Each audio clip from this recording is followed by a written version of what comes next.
வணக்கம். நான் உங்கள் PKK life design with PKK. நேற்றைய தினம் நாடி நரம்பு நம்மளுடைய மேனிஃபெஸ்டேஷன், அஃபர்மேஷன் இவற்றுக்கெல்லாம் எப்படி உதவுகிறது, எப்படி தேவையானது என்று பார்த்தோம். எப்படி மூளையும் இதயமும் தேவையோ அதே போல்தான் நாடி நரம்பு ஏன்னா நரம்பு தான் செய்தி எடுத்துகிட்டு போகுது. நரம்பு தான் எல்லா செய்தியும் எடுத்து, வலி, பயம், கஷ்டம், இந்த விஷயத்தெல்லாம் அலைவரிசை இதன் மூலமாக தானே மூளைக்கு செல்கிறது. ஓகேயா? இதயத்திலிருந்து நாடி நரம்பு வழியாக டைரெக்டாக அப்படி போக முடியாது. அதுக்கு ஒரு ஒரு டிரான்ஸ்போர்ட், ஒரு வழி வேண்டும், ஒரு வாகனம் வேண்டும் எடுத்து செல்ல. அதுதான் இந்த நரம்பு. இது நமக்கு எப்படி உதவும் என்று பார்ப்போம். சில டைம் என்ன ஆகும்னா, நம்ம ப்ராப்பராக எக்ஸசைஸ் பண்ணாமல், ரத்த ஓட்டங்கள் சரியாக இல்லாமல், அந்த உடம்பை கவனிக்காமல் இருக்கும் பட்சத்தில் இது தாறுமாறாக போயிட்டுருக்கும். அப்படி தாறுமாறாக போகும்போது என்ன ஆகும்னா, மேனிஃபெஸ்டேஷன் பண்ண முடியாது. ஒவ்வொரு தரமும் திரும்பி முதலேருந்து ஆரம்பிப்போம். கவனம், ஐயோ நமக்கு திருப்தி வராது, இது முடிச்சுட்டோமா, இல்லையே, திரும்பி முதலேருந்து பண்ணுவோம். அந்த ஜபமாலை உருட்டுறேன்ல, பண்ணிகிட்டே இருப்பேன், திடீர்னு மூளை மேய போயிடும், ஒரு நிலையாக இருக்காது. சரின்னு திரும்பி முதலேருந்து ஜபமாலை பண்ணிகிட்டே உட்காந்துருப்பேன். அதே மாதிரி பல முறை பண்ணிவிடுவேன், ஒரு 1000 தரம் பண்ணுவேன்னா அது என்ன பண்ணிவிடும், இந்த மாதிரி இருக்க பட்சத்தில் நான் திரும்ப அதே மாதிரி தான் மேனிஃபெஸ்டேஷனும். நமக்கு ஒரு திருப்தியை தராத பட்சத்தில் திரும்ப நம்ம முதலேருந்து ஆரம்பிக்க வேண்டியிருக்கோம். அதை எப்படி தடுத்து நிறுத்துவது? முதல்ல என்ன பண்ணோன்னா, வெறுங்காலில் தரையில் நடக்கணும். வீட்டில் இருக்க தரையாட்டம், முடிந்தவரை மண் தரையில், தோட்டத்திலோ இல்லாட்டி வேற எங்கேயோ பார்க் எங்கேயா போனீங்கன்னா மண் தரையில் நடக்க பாருங்கள். ஆற்றங்கரை ஓரம், குளத்தங்கரை ஓரம், வெறுங்காலில். அதுக்கப்புறம் புல் மேல் நடக்க வேண்டும். புல் மேல் நடந்தால் அந்த புல்லோட ஸ்பரிசம் இருக்கேன். அதனால் அதன் ஸ்பரிசம் நமக்கு மிகவும் பல செய்திகளை நாம் நாடி நரம்ப காம் டவுன் பண்ணிடும், அப்படியே அமைதியாக்கிடும், பீஸ் கொண்டு வரும். அப்படியெல்லாம் போக முடியலையா, வீட்டில் தான் உட்காந்துருக்கீங்களா, என்ன பண்ணுறீங்க, ஒரு சின்ன கண்ணாடி டம்ளரில் வெந்நீர், ரொம்ப சூடு இல்லாமல் கை பொடுக்கிற சூடில் வெந்நீரை இந்த கையில் இப்படி 2 கையில் பிடிச்சி அப்படி மெதுவாக உருட்டி பண்ணுங்க. அப்படி ஒரு 2-3 நிமிஷம் பண்ணும்போதே இந்த நரம்பெல்லாம் ரிலாக்ஸ் ஆகி திரும்பியும் நார்மலாக போக ஆரம்பிச்சிடும். இல்லையா, ஓடுற குழாய் தண்ணியை கையை திறந்து இப்படி திருப்பி இங்கெல்லாம் தண்ணி போட்டு நீங்கள் கழுவிக்கோங்க. அதுவும் இந்த நரம்புகளை அமைதிப்படுத்தும். நரம்பு சரியான நிலையில் இல்லாத பட்சத்தில் சில வேலைகள் செய்யும்போது இது அதிகப்படி என்னால் செய்ய முடியாது என்று நரம்பு நிறுத்திவிடும். அதுக்கு அந்த சக்தி இருக்குது. அதனால் இப்போ என்ன பண்ணுறோன்னா, மேனிஃபெஸ்டேஷன் பண்ணும்போது கொஞ்சம் கொஞ்சமாக பண்ணி வரும். ஆற்றலை சமநிலைப்படுத்த தான் நரம்பை சரிப்படுத்துகிறோம். நரம்பை சரிப்படுத்தி தண்ணியால் கழுவி வெந்நீரை பிடிச்சி புல்லில் நடந்து, மண்ணில் நடந்து, சில டைம் லாவெண்டர், ரோஜா போன்ற விஷயங்களை மூந்து பார்த்தா கூட அந்த நரம்பை அமைதிப்படுத்தி விட்டுரும். அந்த மாதிரி அமைதிப்படுத்தோன்னே ஆற்றல் ஒரு நிலைக்கு சமநிலை அடையும். ஆற்றல் என்ன, எனர்ஜி, நம்மளுடைய எனர்ஜி சமநிலைக்கு வரும். சமநிலை வரும் பட்சத்தில் நீங்கள் செய்யும் எல்லா மேனிஃபெஸ்டேஷனும் சிறிதாக சின்ன விஷயமாக ஸ்டெப் பை ஸ்டெப் அப்படியே செஞ்சுட்டு வந்தீங்கன்னா ஆட்டோமேட்டிக்காக உங்களுக்கு மேனிஃபெஸ்டேஷன் விரைவில் வந்துவிடும். சின்னதாக செய்யும்போது சிறு துளி பெருவெள்ளம் போல் ஒவ்வொரு விஷயமாக செய்யும்போது அது பெருசாகி ஒரு முழு நிலைக்கு நீங்கள் வேண்டுவது உங்களுக்கு கிடைத்துவிடும். மூச்சை ஒரு 8 செகண்ட் இழுக்கணும், 4 செகண்டு இழுக்கணும், 7 செகண்ட் நிறுத்தணும், 8 செகண்ட் வெளியில் விடணும்.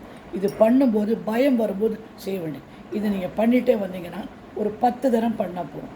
10 தரம் மூச்சை இழுக்கணும், 4 செகண்ட், 7 செகண்ட் அப்படியே பிடிச்சிக்கணும், 8 செகண்ட் விடணும். முடியுமா? பிராணாயாமம் செய்யுங்க. ஒரு பக்கம் மூக்கு வச்சுட்டு அப்படின்ட்டு அப்படின்னு அடுத்த பக்கம் நீங்கள் மூச்சு விடலாம்.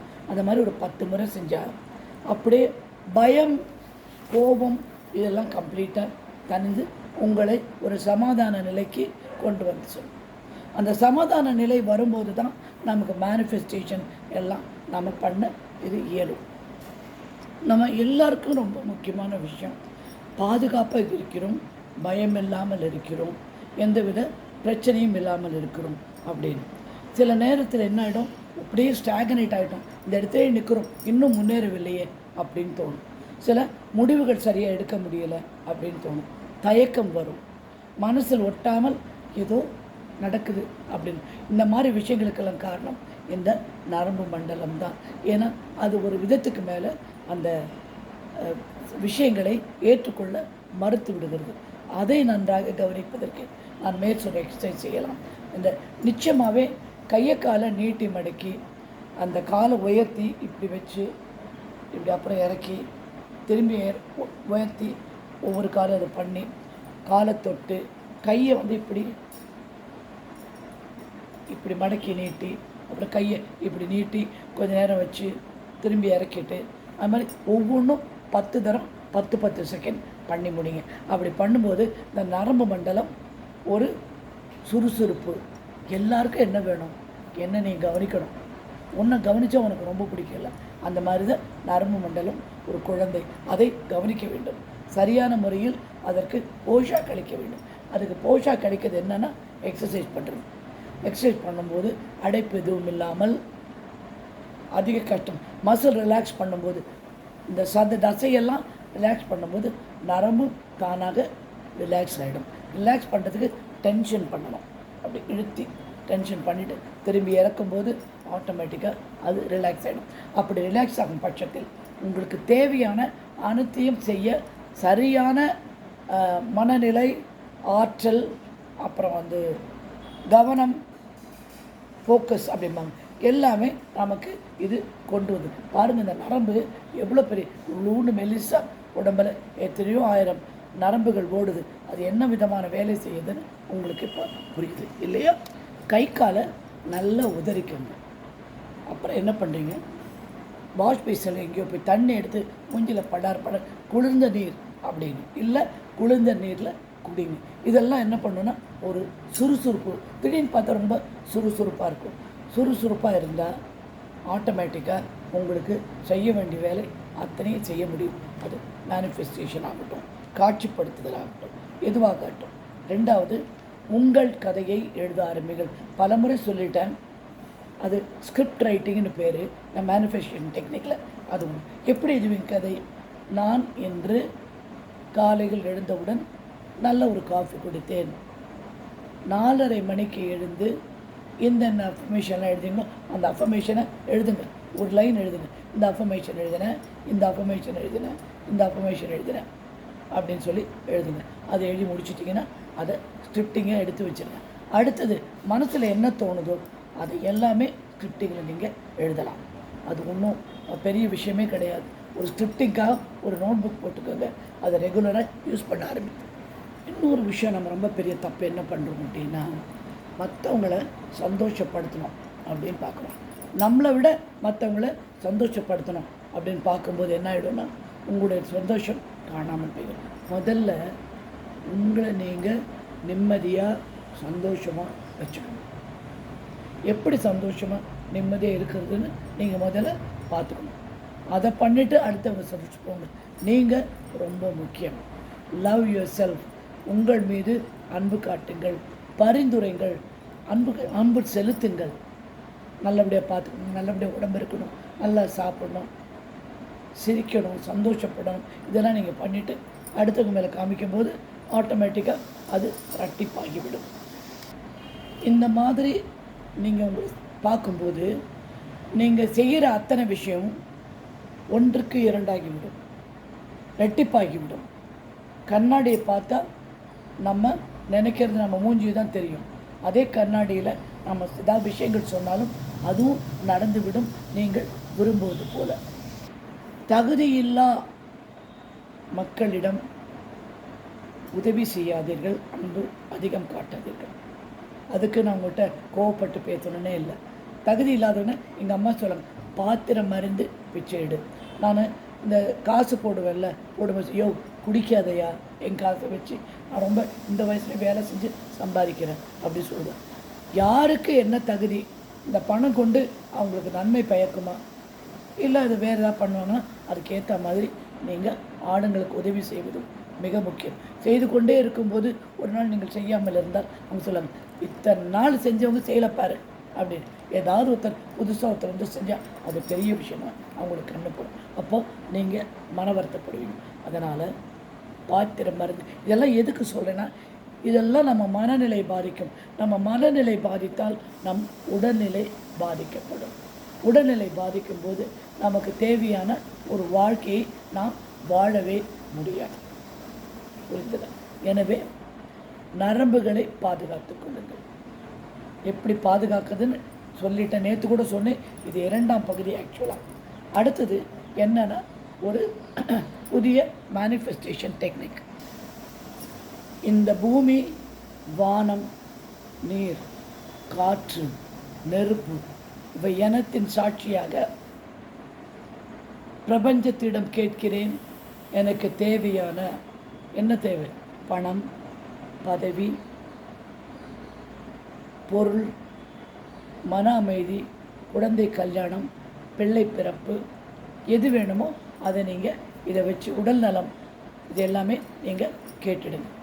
எப்படி கேட்கணுன்னா, இந்த நிலம், நீர், நெருப்பு, காற்று, வானவெளி சாட்சியாக எனக்கு இந்த பிரபஞ்சம் இந்த செல்வத்தை கொடுக்கிறது, இந்த மன அமைதியை கொடுக்கிறது, இந்த சந்தோஷத்தை கொடுக்கிறது, வேலை கொடுக்கிறது. இப்போது இப்போது இப்போது பிரபஞ்சத்திற்கு நன்றி. யாரை கூப்பிட்டுருக்கோம்? சாட்சி. பஞ்சபூதங்களை கூப்பிட்டுருக்கோம் சாட்சி. அப்போ பிரபஞ்சத்தால் மறுக்க முடியுமா? மறுக்கவே முடியாது. அந்த மாதிரி ஒரு பிரார்த்தனையை பண்ணிப்பார். ரொம்ப நிறைய பேர் நல்லா நடந்தது எல்லாம் சொல்கிறாங்க. சில பேர் இந்த மாதிரி நடக்கலைன்னு சொல்லுவாங்க. 2 வருஷமாக பிரபஞ்சத்தை வேண்ட நடக்கலைன்னா தப்பான விஷயங்கள் நீங்கள் வேண்டியிருப்பீங்க. தப்பாக சரியான வார்த்தை உபயோகிக்காமல், சரியான நேரத்தில் சொல்லாமல், முக்கியமாக சரியான வார்த்தை உபயோகிக்காமல் சொல்கிறது. 2வது ஓரலாக சொல்கிறது ஒரு 50% தான் பாதிக்கும். எழுதணும். எழுதினா கண்டிப்பாக ஸ்கிரிப்டிங் போது வாயால் சொல்வோம், மனத்தால் நிற்போம், கையில் எழுதுவோம். 55 தினம் எழுதும்போது 115 தினம் எழுதினதுக்கு சமம். புரிஞ்சுதா? அதனால் எழுதி பாருங்கள்.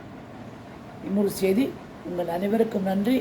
பேபி அக்ஷரா வீட்டுக்கு திரும்பி விட்டார். அவருக்கு வாயில் மாத்திரம்தான் மருந்து கொடுக்குறாங்க. ஓரலாக மருந்து கொடுக்குறாங்க. ஊசியெல்லாம் ஒன்றும் இல்லை, கொஞ்சம் பெட்டர் அவங்க. உங்கள் எல்லாரோட பிரார்த்தனைக்கும் என்னுடைய மனமார்ந்த நன்றி. Keep praying for her. அந்த குழந்தைய அந்த கேன்சர்லேருந்து நாம் எப்படியாவது கொண்டு வந்துடணும். உங்கள் கையில் தான் இருக்காது. என்னுடைய நம்பர் திரும்பி கேட்டுட்ருக்காதீங்க. 9444137117. 6லிருந்து 8 வரைக்கும் நீங்கள் பேசலாம், மெசேஜ் அனுப்பலாம், எது வேணாலும் செய்யலாம். புரிஞ்சுதா? அடுத்தது விஷன் போர்டு செல்வத்திற்காகவும் வீடு கட்டுவதற்காகவும் உயர் பதவி படிப்பிற்காகவும் வைத்திருக்கிறேன். வேண்டுபவர்கள் வாங்கிக் கொள்ளலாம். கிராட்டிடியூட் ஸ்டோனும் உங்களுக்கு தேவைப்பட்டால் எனக்கு மெசேஜ் அனுப்புங்கள். ஓரலாக பேசும்போது எனக்கு டக்குன்னு புரியாது. சில டைம் நான் எடுக்கவும் மாட்டேன், 6 to 8 தவிர மற்ற நேரத்தில். ஓகே, மீண்டும் ஒரு நல்ல செய்தியோடு உங்களை நான் சந்திக்கிறேன். நாளைக்கு வீடியோ போட மாட்டேன். சண்டே எல்லாம் பிஸியாக உங்கள் வேலையை பார்த்துட்டு இருப்பீங்க. மண்டே அன்றைக்கி திரும்பி பார்த்துப்பேன்.